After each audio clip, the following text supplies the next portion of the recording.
Welcome, Divine. Welcome. You either came here first or you're here after the other video that goes right along with this, so find it. All right, let's get in this a little bit because we really want to talk about how detachment is the key to really resting in that trained intuition space. It is. And I give you a little bit of personal disclosure on that actually help you to understand this process. I personally went through an entire track of life to where I understood early. And what I mean by that is that I understood through death. I understood through death and the grief process within my life. So I kind of got the concept a little bit early in one way, but not in other ways. What that looks like is, and this is how that detachment and illusion space can kind of creep in, and you really have to have your clarity and your intuitive center so you can understand and really releasing those illusions. My mother died at 2 years old. After that, I was living with my grandparents. My grandfather died in 6th grade. Understand how I began to look at the log through grade. My grandfather, 6th grade. My grandmother, 8th grade, who was my caretaker. My Uncle Bob, Uncle Bob, who moved in, that was actually my grandmother's brother at the time period. After those deaths, died in 9th grade. Then we move on past that, and I remember specifically right outside of 12th grade, my Uncle Gerald passed away. Love my Uncle Gerald. So he passed away, and I remembered them within grades, and I know a lot of you was like, oh my God, that's a lot.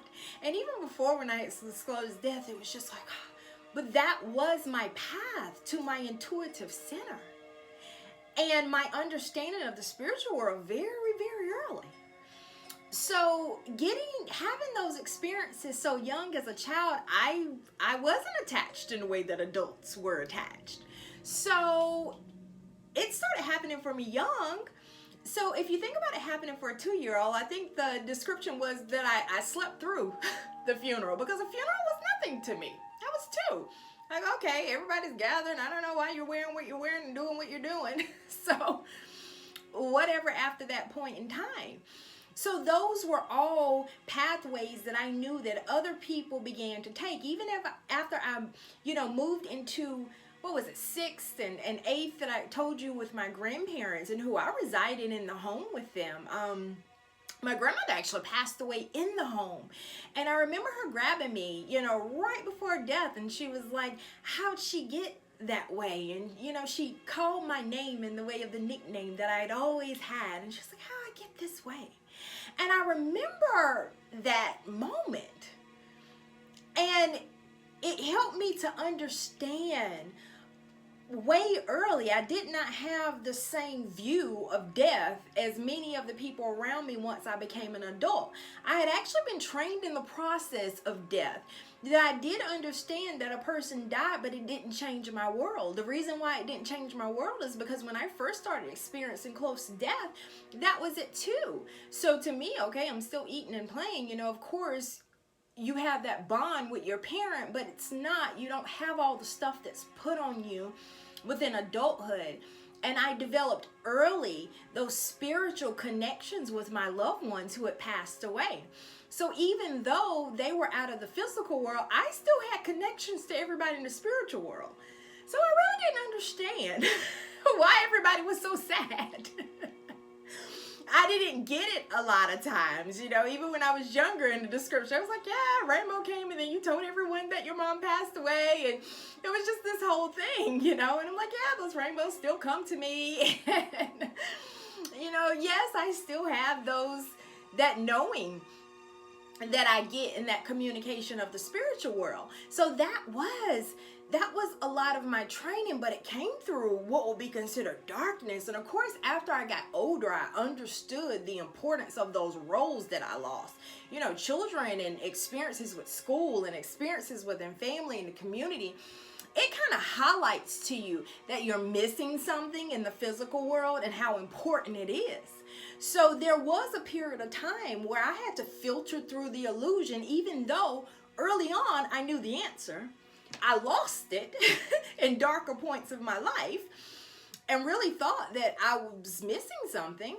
And then later on in adulthood, it's like, I don't have an absence. You know, I don't have an absence. I have everything that I need. I have everything that I need here. And the absence of those physical attachments of my loved ones in the physical world doesn't compare to the connection I have in the spiritual world.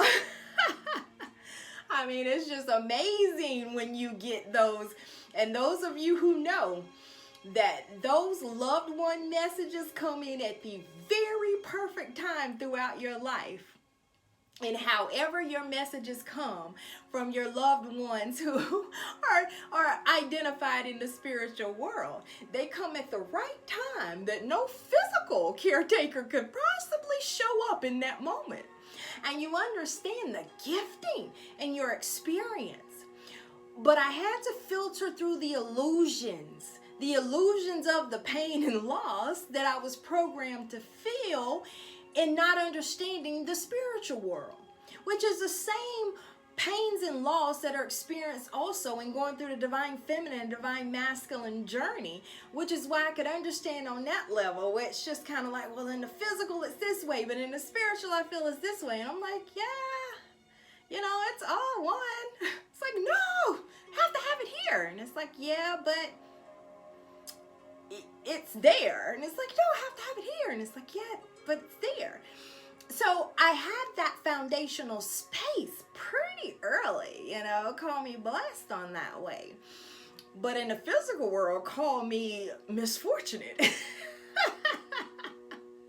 you allow people to see how they see, because you understand they're seeing you through their lens, not your lens. So as you kind of move through the illusional lenses of other people, which is that many of you have held on to pains and, you know, holds from circumstances that really aren't pains and holds.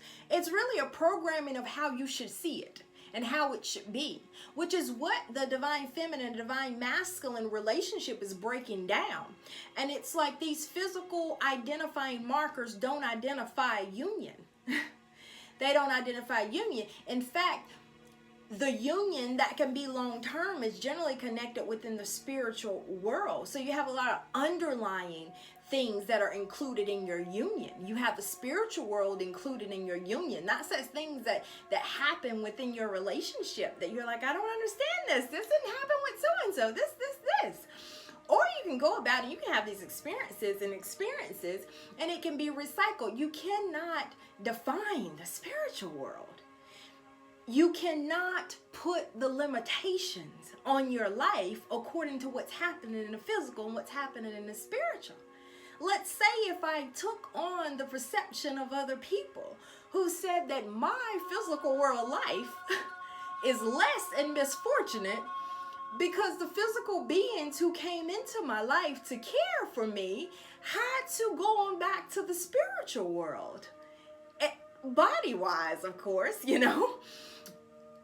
But what if I take on those perceptional beings of the programming? Oh, what would be the option for me? I don't know, in the corner rocking? Sad? What if I didn't know that there was a crossover? That I can maintain that connection in greater ways without limitation. So it's really in this process and season, it's really deciphering the truths of what you believe, what you perceive, what you know, and really breaking those limitations according to what is how it's believed to be. How should I honor this? How should I deal with this? How should I handle this? Another disclosure I help. My educational track.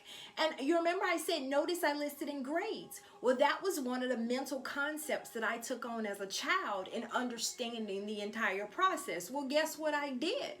I took a whole educational track all the way up to the top. People were like, you have a whole lot of education behind you to then end up being a metaphysician.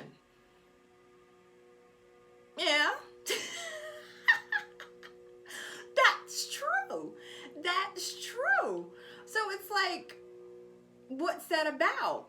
Well, that is one of those structs that I was caught up in. So it was like, okay, I went through those educational tracks. Those were strong importance with those who were in my life. And it was a way that I stayed connected. So I just kept going. And I completed all of my doctoral courses. And then I presented the topic of my dissertation. And this is in the counseling PhD. And then it was like, you're gonna go write a dissertation to be a metaphysician. Metaphysician? Isn't that like opposite of this in a way? Or those are two different worlds. Wait, what? Then it took me all the way back to that rooted place. So someone would say, okay, well, why did I have to go through all of that then to end up there? You didn't even need all of that education. Well, I was in that loop. I was stuck in that. I hadn't awakened to that at that point in time. So that's just what I took. It's the path I took, you know, and all things work together for our good. Then I ended up being a bridge between the two worlds. So yeah. So yes, even now that mainly my work comes through a metaphysical point, because that's who I am. I also have that background of knowledge and knowing that many of the people who come to me, my caseload is healers. There's a lot of healers on my caseload. So, and a lot of those who had gotten to those higher levels, they took the same tracks that I did.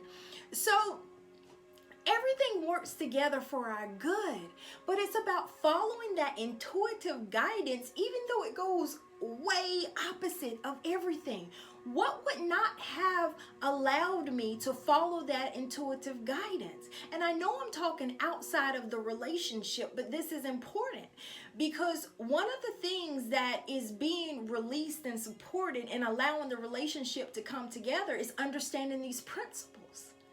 And understanding these principles is that, yes, you might have been going this way and you thought that this was the way to go, but you have to not have attachment to that. Because you got to understand that the divine will come in and guide you right on to another space, and you got to be able to move.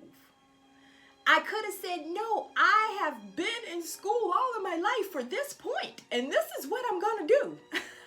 Which, of course, when you look at the 3D structure, it says, that's what you do. You went to school to do all of that, and that's where you're going. You're going into a university somewhere, and that is where you're going to be. And you're going to be there until you're 10 years. Which I did have a setup to go there as well. John Hopkins, a matter of fact. I had developed a connection there to actually go up and show there. And then all of this happened. That seemed like a dark, dark day for me because it put me in confusion because I was resistant, but I learned not to be throughout my life too resistant. I did have that ability to know that letting go was a necessary product of moving forward, and that I learned that at a very young age. Yes, through what seemed to be darkness is where I received the light. Yes, through what seems to be darkness is where you receive the light. So guess what I did? I wasn't attached to that career path or that journey no matter what I invested into it.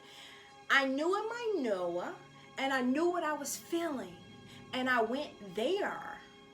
I went there eventually. I went there eventually. And in some kind of way I end up here. See what I mean? So this is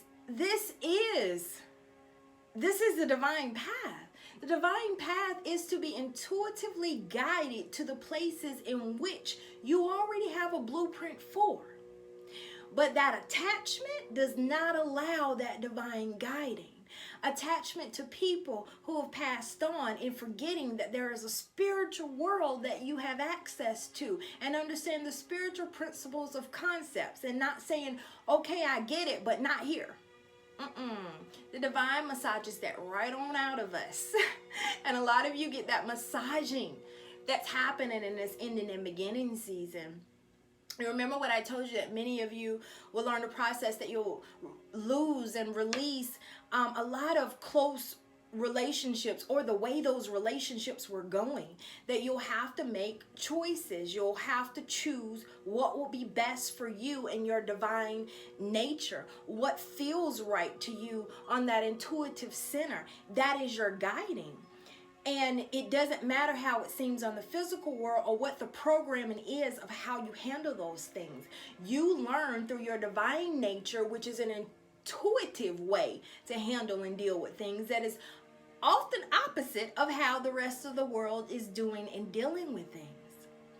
You learn to do things from a divine nature, which means that you cannot be attached to what seems to be in the physical world. And it doesn't mean you're just going to lose everything.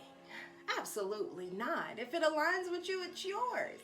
But if it's not aligning with you, then you have that intuitive way and being of handling that.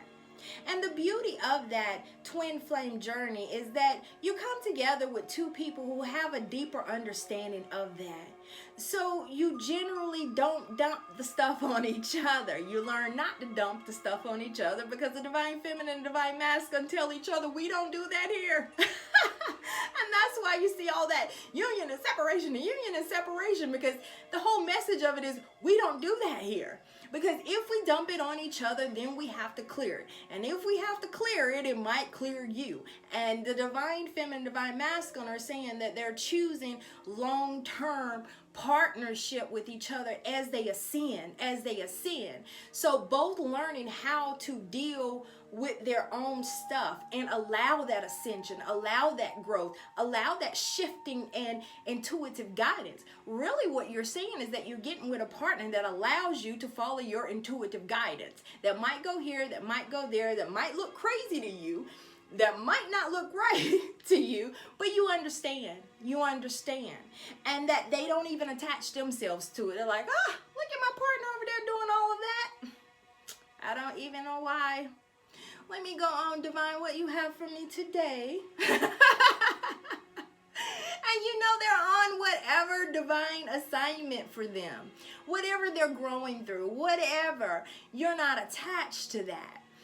And it also is your understanding of not being attached to things to support you as you grow and you ascend. Because things happen in the physical plane. That's what this place is about. Things are happening to shift things, alter things, get things in place so we can lift up the earth. How do we lift up the earth? By not going down. So that means when stuff hits us in the spiritual warfare, we don't go down, because it's going to attack you. My attack came in at 2. I didn't even know anything about, protection and, not going down. But I naturally didn't at 2.